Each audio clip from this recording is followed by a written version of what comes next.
E aí pessoal, bom dia, sejam muito bem-vindos ao Endocrinocast, o seu podcast de endocrinologia e metabolismo. Eu sou o Guilherme Sundré, essa é a Tayane Sena e hoje nós estamos aqui com a doutora Marlene Aredes Mota. A doutora Marlene é médica da família e comunidade, pós-graduada em endocrinologia. Obrigado pela presença, Marlene. Obrigada a vocês pelo convite. Hoje a gente vai discutir um pouquinho sobre os análogos de GLP-1 em comparação com os análogos de GLP-1 e GIP. É o Ozempic, a tirzepatida, o Mounjaro, o Wegovy, todos esses nomes.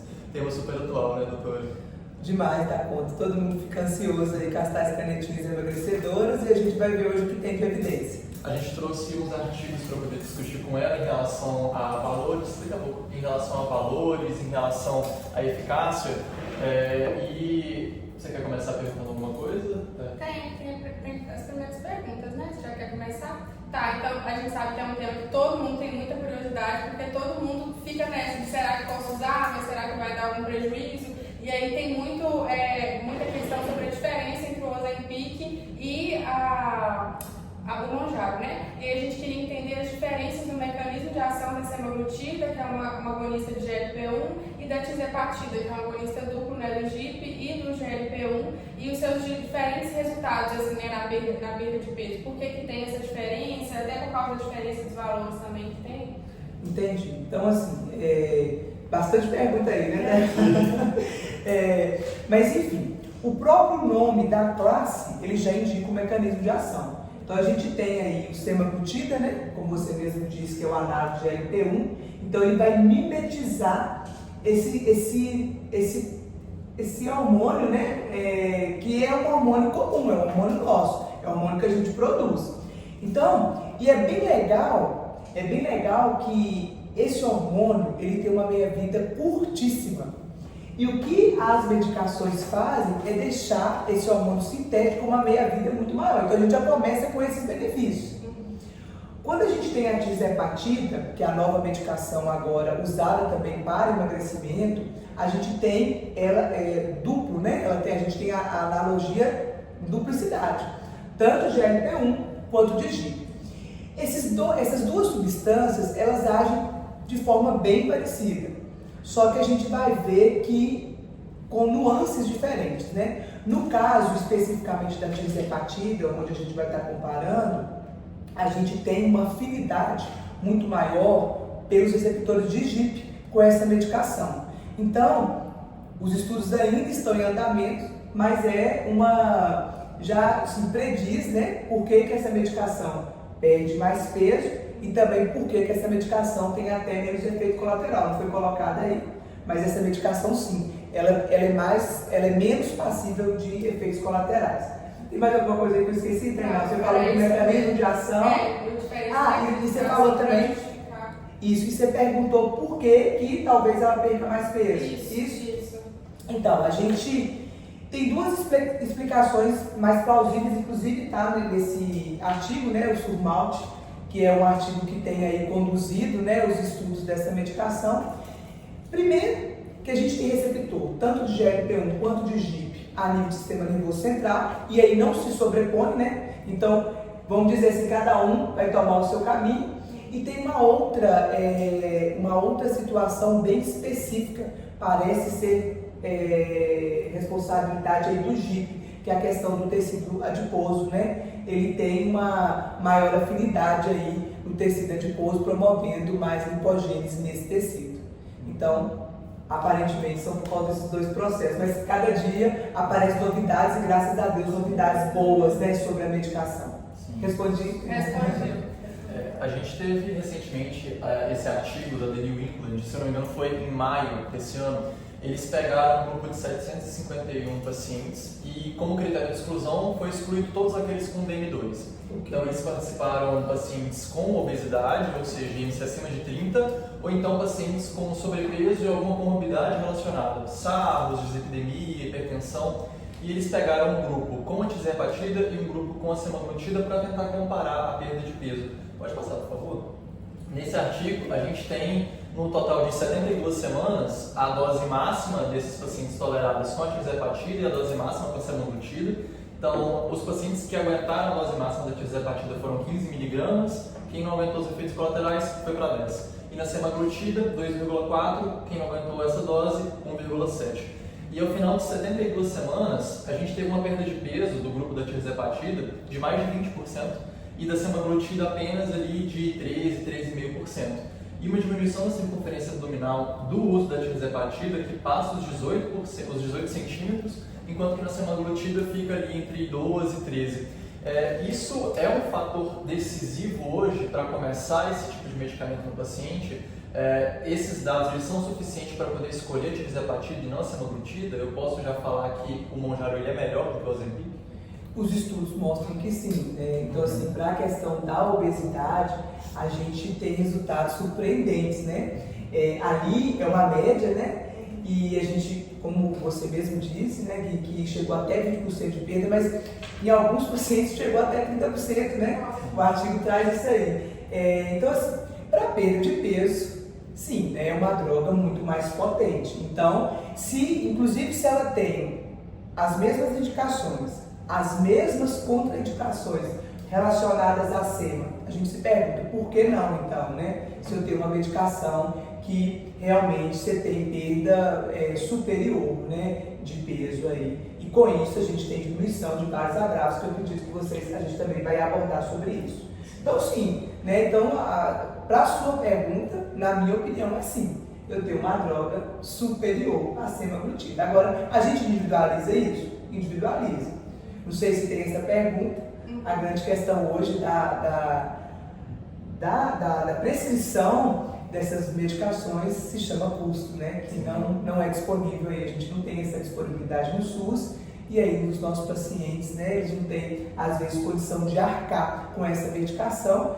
E eu lembro que a obesidade é uma doença crônica, né, com tratamento continuado. Então, isso tem nos pegado, né? A gente tem prescrito menos, eu imagino, por causa do preço. Sim, e aí muita gente viu esse gráfico e acabou pensando, se o efeito da tirzepatida é tão superior ao da semaglutida, provavelmente o efeito colateral também é superior. E esse artigo mostrou que não. Na verdade, a maior taxa de descontinuidade foi no grupo da semaglutida, todos com os mesmos efeitos colaterais, gastrointestinais, náusea, vômito, e um único caso de pancreatite suspeito do grupo da semaglutida e um da tirzepatida.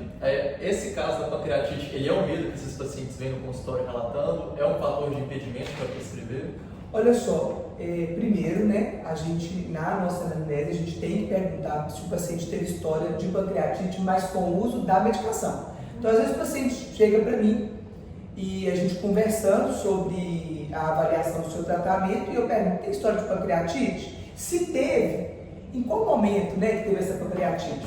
Porque se foi uma pancreatite com uma outra etiologia, não tem problema nenhum, não tem essa contraindicação formal. Então, existe sim, é uma contraindicação formal, história de pancreatite com usos análises, isso é ponto. Né? Agora, nosso paciente geralmente ele não sabe dessa informação, E aí é até, né, uma atenção que a gente tem que ter enquanto prescritores, falar dos sinais, dos sintomas de uma pancreatite, porque diante desses sintomas ele vai ter que procurar um pronto atendimento para ser avaliado, né? Isso é de responsabilidade nossa, essa é uma orientação que nós temos que ter, é um cuidado que a gente tem que ter. Por isso que diagnóstico e tratamento de obesidade é de responsabilidade médica, né?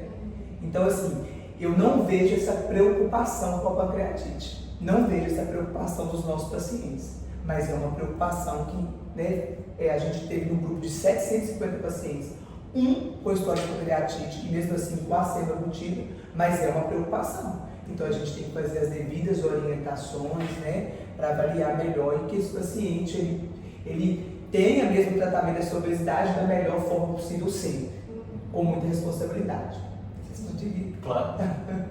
Aí você acabou falando sobre a obesidade ser uma doença crônica, né? Okay. E aí geralmente o tratamento tem que ser um tratamento contínuo, continuado. Quando a gente fala da tirzepatida e da semaglutida, qual das duas você acha que tem mais potencial de adesão e de manutenção ao longo prazo, assim, né? Falando de um paciente que vai fazer um tratamento continuado. Então, como o Gui bem falou, a tirzepatida, além da potência ser maior, ela tem menos efeitos colaterais, né? Então, o principal efeito colateral das duas são os efeitos gastrointestinais, náuseas, vômitos, constipação intestinal. Então, todas as duas têm. Só que a semaglutida com sintomas muito menos toleráveis do que a tisepatida.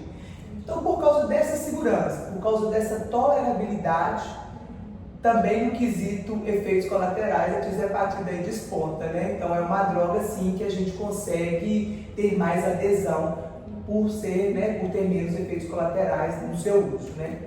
O grande problema é o preço. O grande problema, então, é só o preço. Elas não ocupam nichos, né? Eles ocupam realmente nichos diferentes, cada pessoa tem um objetivo, assim, ou é só o valor mesmo que, então, importa no final? Então, como eu falei, são drogas, assim, muito parecidas, né, com relação tanto a efeitos colaterais quanto a contraindicações. Então, assim, na grande maioria das vezes, o que vai diferenciar mesmo é o custo, né, vai ser o valor. Só que, assim, no Brasil, a gente tem, por enquanto, né, as duas posologias, de 2,5 e de 5 miligramas. Então, o estudo, ele vai com as posologias maiores, né, chegando até 15 miligramas, não é isso? Então, a gente não tem essas apresentações ainda. Então a gente fica um pouquinho ainda nessa questão, porque se eu tenho uma dose baixa de tisepatida, que é 5 miligramas, e eu já tenho no Brasil disponível a dose máxima aí da tisepatida, né? Então, no Brasil ainda a gente vai ponderar essas duas situações, porque como eu tenho o estudo, ele é bem claro, foi dose máxima de cada um. Então, essa redução de peso foi com a dose máxima ou a anterior, né?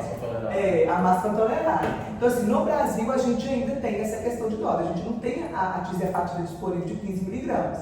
Então, talvez esse nicho ele vá variar também nessa questão de dose. Entendi, perfeito. A gente tem outro estudo, na verdade um gráfico, de um estudo que foi da Associação Americana de Cirurgia Bariátrica e de Metabolismo. Tem esse viés de ser de uma escola mais cirúrgica dos Estados Unidos, mas eles compararam para a gente a questão do reganho de peso. Então eles pegaram pacientes americanos que usaram a semaglutida tisepatida e pacientes americanos que se submeteram à cirurgia bariátrica e avaliaram a redução do peso inicial e depois o reganho de peso. Pode passar. O que a gente mostrou nesse gráfico foi que assim, a cirurgia bariátrica ela tem uma redução de peso superior e aí fica até parecido mesmo o valor desse estudo com o estudo anterior da New England em relação à perda de peso, né? A tisepatida com 20%, a semaglutida com 14%. Ficou muito próximo, né? Sim, só que a recuperação do peso dos pacientes chega a 50% um ano após a suspensão dos medicamentos. Enquanto que a bariátrica ela consegue, nos próximos 10 anos, manter em 25% a redução do peso prévio à cirurgia. E assim, isso é uma coisa que é discutida com o paciente na hora da prescrição. Os pacientes eles têm essa dúvida em cirurgia bariátrica é melhor do que a medicação injetável. Tem alguma dessas recomendações hoje? Então, é conversa, é individualização, né? A cirurgia bariátrica ela é bem indicada, a gente sabe também que é uma opção, né, de tratamento para a obesidade. E é aquela conversa que a gente está tendo desde o início. O que o nosso paciente precisa saber é que a obesidade é uma doença crônica, você não para de tratar. Se é hipertensão, você para de tratar a hipertensão, não para. Da mesma forma a obesidade. Então a cirurgia, né, você tirou ali uma parte. No caso das medicações, essas medicações elas têm que ser continuadas.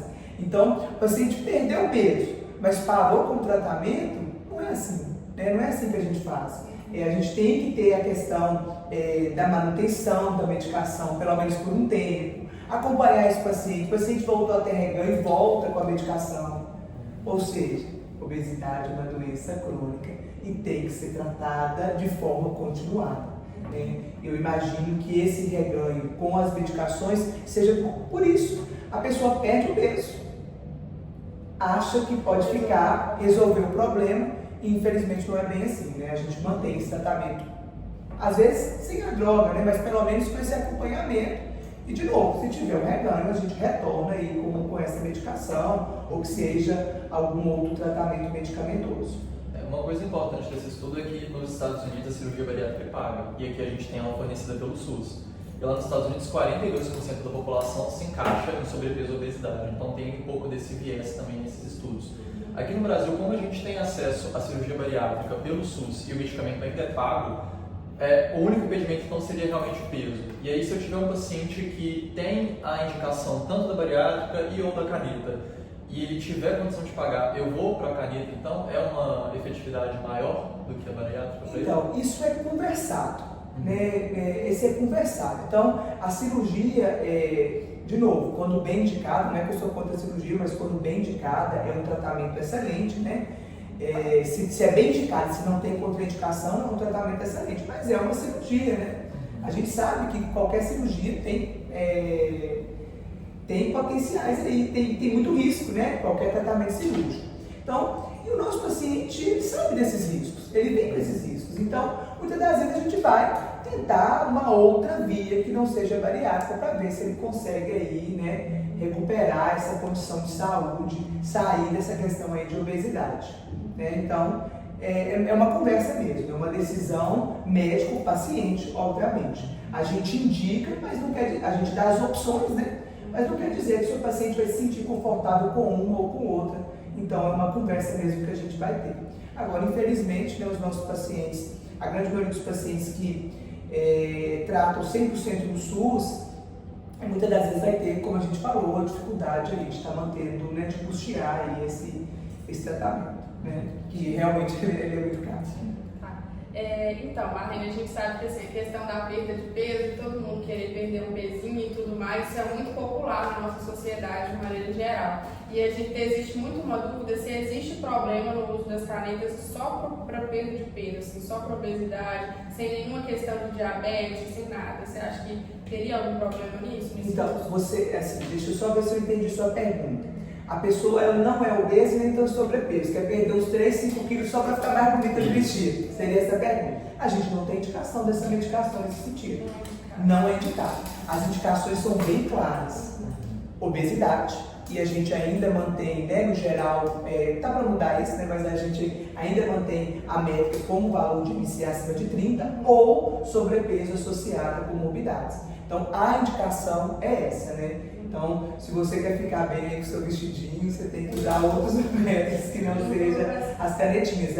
Elas não são indicadas nessa situação. Aí um paciente que é obeso, mas não tem diabetes, não tem nenhuma outra questão, aí já é indicado. Já é indicado. Então, obesidade já saiu, né? A Anvisa liberou o tratamento da obesidade com a tirzepatida, né? Que é o análogo duplo aí, tanto de GLP-1 quanto de GIP. Para a obesidade está bem descrito, com ou sem diabetes. Tá.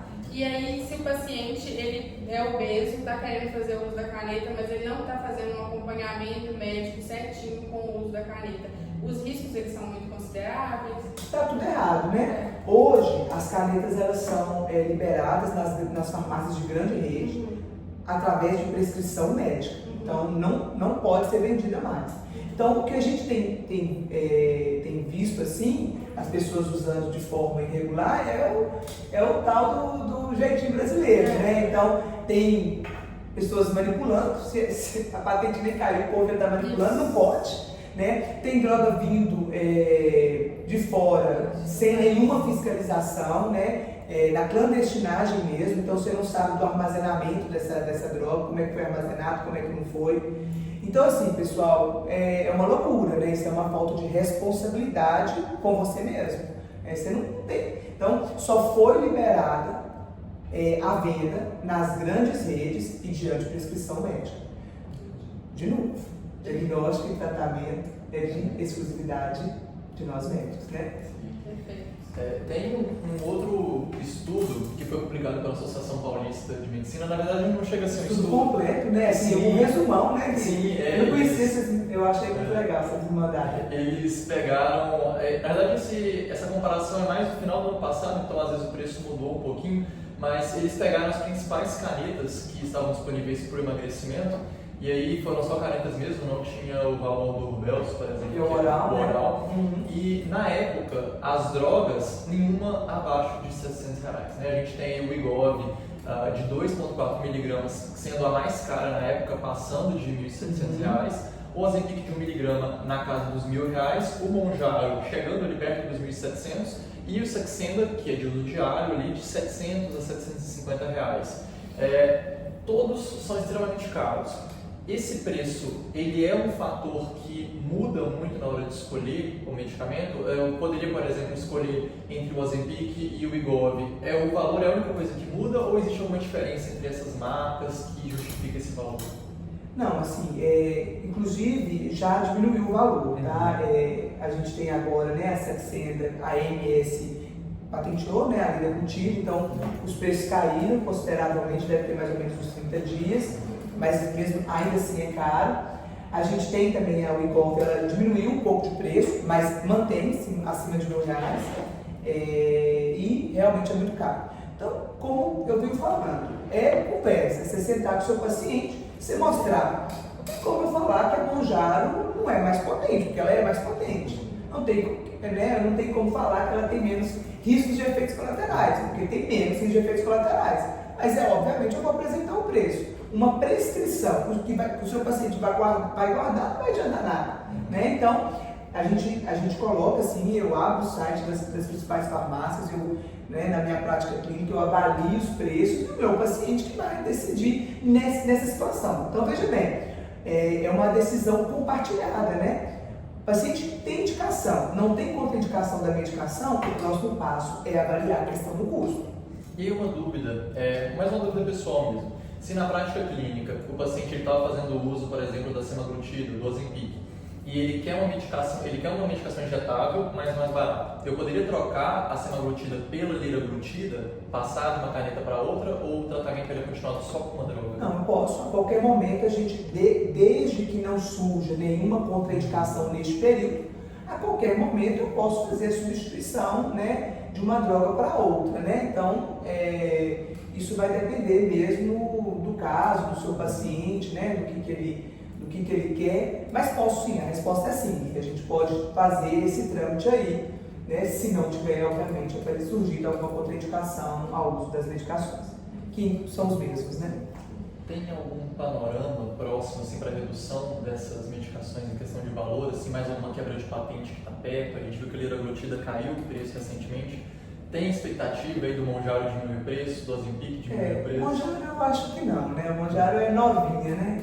Mas a gente acredita que, né, com a Wegovy, né, o Ozempic, que é a SEMA, a gente imagina que isso vai diminuir sim o preço, né? E espero ansiosamente a liberação do SUS para essas indicações, né, pessoal? Espero que a gente, no futuro próximo, a gente tenha um melhor acompanhamento, um melhor tratamento para os nossos pacientes do sistema único de saúde, né? Já que no momento não tem disponibilidade de nenhuma medicação para tratamento de obesidade. Vai ser perfeito. Esse dia a gente vai comemorar demais, né? Espero que seja no futuro muito próximo. Nossos pacientes merecem. Uma das únicas doenças crônicas que a gente não tem. Não tem nada, né? Ainda a gente não tem nada no SUS, né? E a gente espera ansiosamente aí pela liberação de alguma dessas medicações para o SUS. Né? Muito bom, vai ser muito bom. Tem só a questão de quando cair a patente, né? Você acha que a popularidade do Mounjaro e do Ozempic pode alterar depois dessa queda de patente? De um ficar muito sobressaente ao outro, por exemplo? Na questão de preço?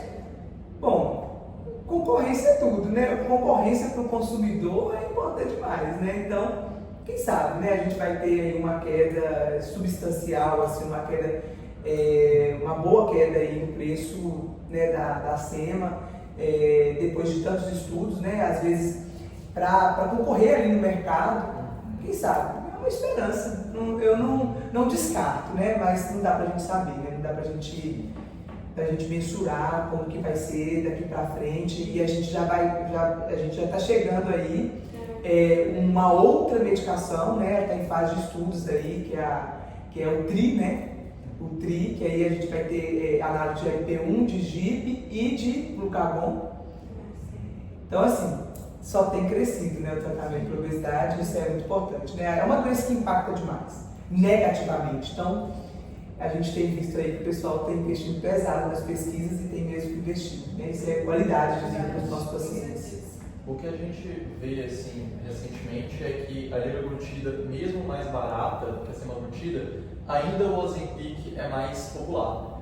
Tem alguma explicação para isso? É só pela perda de peso mesmo? Porque a diferença de valor é bem considerável entre a liraglutida e a semaglutida. A adesão, sabe assim, do meu ponto de vista, qual que é o grande problema aí dessa adesão também? É a questão de ser doses diárias. Então, é uma picadinha todos os dias. É uma picadinha todos os dias. E aí, tem uma questão assim, além, né, de você ter aquele incômodo, não dói, né? Mas às vezes o paciente, cada um com seus medos, né? Mas tem paciente que se sente incomodado de estar furando todos os dias. E tem uma outra situação também que ajuda aí, né, na verdade, desfavorece essa adesão medicamentosa. Como é uma medicação que você tem muito efeito colateral no sentido de náuseas, né, no sentido de constipação intestinal, às vezes o paciente no final de semana ele quer dar uma quebrada ali e ele vai deixar de usar, porque ele sabe que ele vai passar mal. Né? Então, assim, a meia-vida da liraglutida é em torno de 24 horas, não é isso? Então, assim, às vezes o paciente vai deixar ali 2, 3 dias para ele comer à vontade, né? E aí, às vezes, ele se perde nisso aí.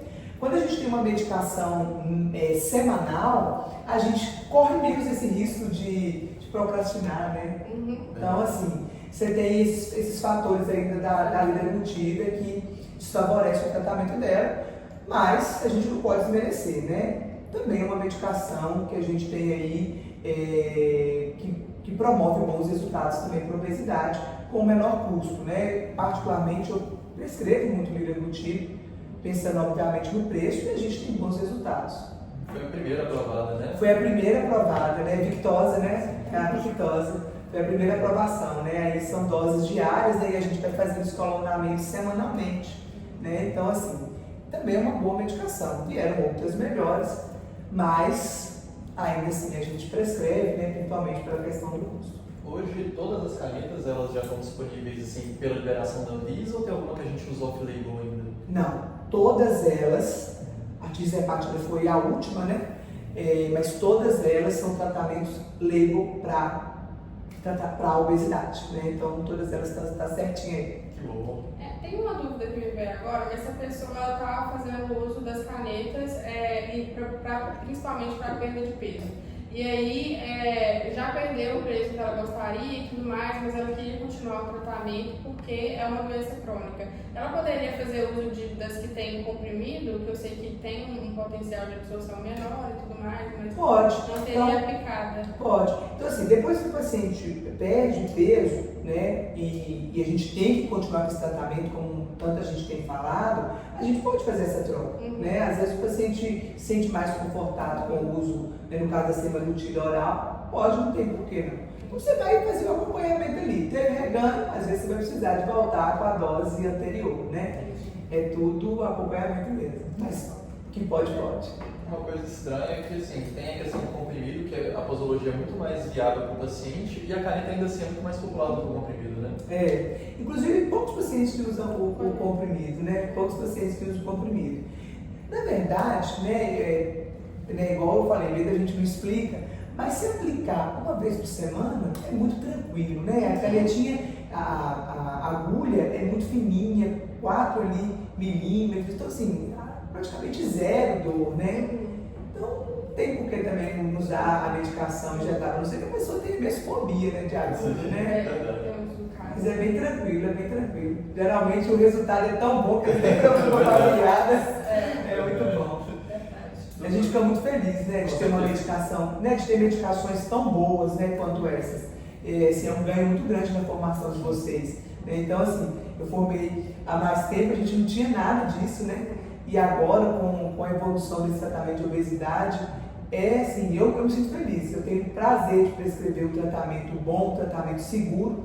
Obviamente, gostaria de prescrever mais, né? A gente fica ainda um pouquinho limitado pela questão do custo, mas é muito prazeroso para a gente, enquanto médico, enquanto profissionais da saúde, vocês daqui a pouquinho, favorecer o nosso paciente com um tratamento espetacular, né?